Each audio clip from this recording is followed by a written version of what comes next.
শুভ সকাল বন্ধুরা, আশা করছি সবাই ভালো আছো। দেখো আমি ফ্রাইড রাইস করেছিলাম, যেটা তোমাদের সামনে শেয়ার করলাম।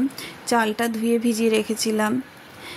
সব সবজিগুলো আমি কেটে নিয়েছি, ক্যাপসিকাম, গাজর, বিনস। গরম জল বসিয়ে দিয়েছিলাম, তাতে দিয়ে দিয়েছিলাম গোটা গরম মশলা, তেজপাতা। জলটা গরম হয়ে যাওয়ার পরে দিলাম সাদা তেল, 1 চামচ লবণ। এবার ভেজানো চালটা দিয়ে দেবো।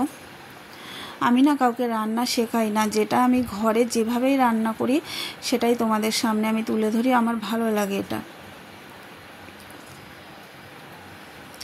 একটু লেবুর রস দিয়ে দেবো, এতে ভাতটা ভালো ঝুরঝুরে হবে। পাতিলেবু থাকলে ভালো হতো, এই মুহূর্তে পাতিলেবু নেই, তা যেটাই ছিল আমি সেটাই দিয়ে দিলাম। ভালো করে নাড়িয়ে ঢেকে দেবো। ভাতটাকে আমি এই গ্যাসে বসিয়ে দিয়েছি, আর এপাশে কড়াইতে আমি সবজিগুলো ভেজে নেব। তাড়াতাড়ি করে না ভেজে নিলে আমার সকালে আবার বেরোতে হয়, আর এইসব করতে একটু সময়ের ব্যাপার, সময় লাগে এসব করতে। সাদা তেলে আমি 1 চামচ ঘি দিয়ে দিলাম, তারপরে কাজু কিশমিশটা দিয়ে দেবো, আর আগে এটা ভেজে নেব।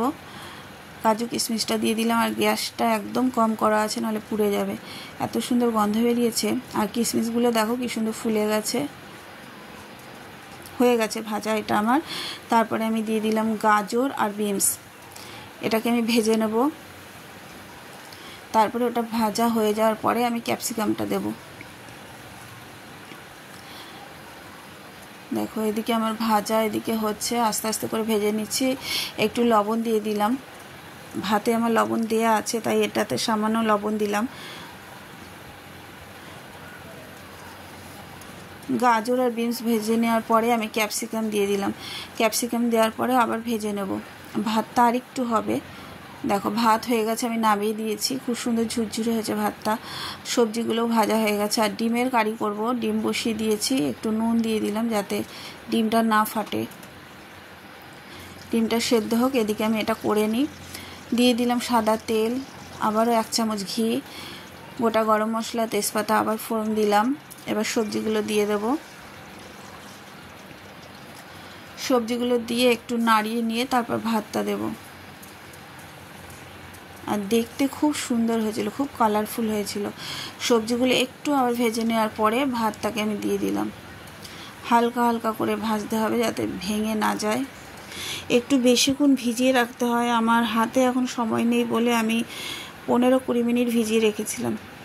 20 মিনিট হবে না, ওই 15 মিনিটই হবে। সবজিগুলোকে ভালো করে মিশিয়ে নিয়েছি, তারপরে চিনি দিয়ে দিচ্ছি। একটু মিষ্টি মিষ্টি হবে এটা। চিনি দেওয়ার পরে আমি আবারও ওটাকে ভালো করে মিশিয়ে নেব। আর কাঁচা লঙ্কা দিয়ে দিয়েছিলাম, ওপর থেকে টমেটো ছড়িয়ে দিয়েছিলাম, কাজু কিশমিশ সব ছড়িয়ে দিয়েছিলাম।